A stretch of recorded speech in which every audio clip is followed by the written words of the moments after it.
नमस्कार दोस्तों, आपका हमारे YouTube चैनल पे स्वागत है।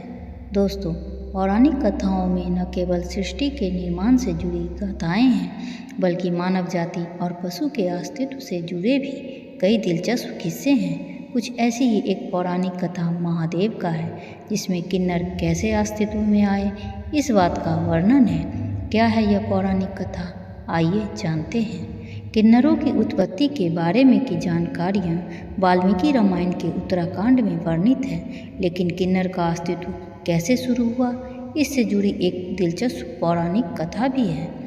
कथा के अनुसार प्रजापति नाम के राजा के यहाँ एक पुत्र ने जन्म लिया, जिसका नाम राजा ने इल रखा। इल एक दिन अपना शौक पूरा करने शिकार पर निकले। शिकार की चाहत में वो जंगल में आगे बढ़ते चले गए और उस पर्वत पर पहुंच गए जहां भगवान शिव माता पार्वती के साथ क्रीड़ा कर रहे थे। क्रीड़ा के दौरान भगवान शिव ने माता पार्वती को खुश करने के लिए खुद को स्त्री बना लिया था। जब भगवान शिव ने स्त्री रूप धारण किया तो उस समय जंगल में मौजूद सभी प्राणी और पेड़ पौधे भी स्त्री बन गए। राजा इल भी उसी जंगल में मौजूद थे, तो वह भी अचानक स्त्री रूप में परिवर्तित हो गए और उनके साथ आए सारे सैनिक भी। राजा इल को समझ नहीं आ रहा था कि क्या हो रहा है। वो अचानक से स्त्री कैसे बन गए। उन्हें खुद को इस स्वरूप में देखकर बहुत बुरा लग रहा था। तभी उन्हें पता चला कि भगवान शिव के कारण वो स्त्री बन गए हैं। तब राजा इल और भी ज़्यादा चिंतित हो गए, क्योंकि अब सब कुछ भगवान शिव के हाथों में था। राजा इल डर गए और डरते डरते भगवान शिव के चरणों में पहुंच गए। उन्होंने भगवान शिव से उन्हें पुरुष में परिवर्तित करने की बहुत प्रार्थना की, लेकिन भगवान शिव ने राजा इल से कहा, तुम पुरुष तत्व को छोड़कर कोई और वरदान मांग लो, मैं दे दूंगा, लेकिन तुम्हारी यह इच्छा मैं पूरी नहीं कर पाऊंगा।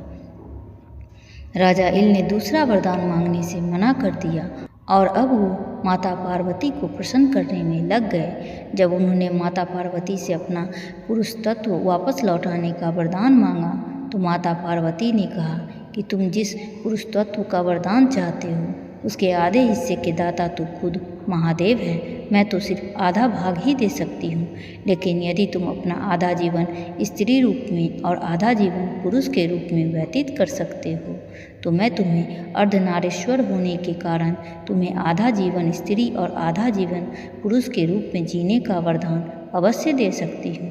यदि तुम तैयार हो तो मुझे बता दो कि तुम कब स्त्री रूप में और कब पुरुष रूप में रहना चाहते हो। तब राजा ने काफ़ी सोच विचार कर माता पार्वती से कहा, हे माँ, मैं 1 महीने स्त्री के रूप में और 1 महीने पुरुष के रूप में रहना चाहता हूँ।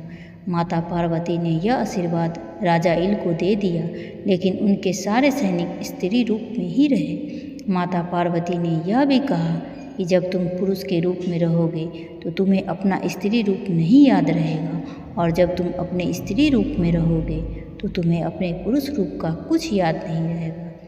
इस तरह राजा इल एक किन्नर के रूप में 1 महीने पुरुष इल और 1 महीने स्त्री इला के रूप में रहने लगे। तो दोस्तों, इस तरह से माता पार्वती और भगवान शिव की वजह से ही किन्नर अस्तित्व में आए। दोस्तों, आशा करती हूँ कि आपको यह वीडियो पसंद आई होगी, तो प्लीज़ वीडियो को लाइक करें और हमारे चैनल को सब्सक्राइब करना बिल्कुल ना भूलें। धन्यवाद।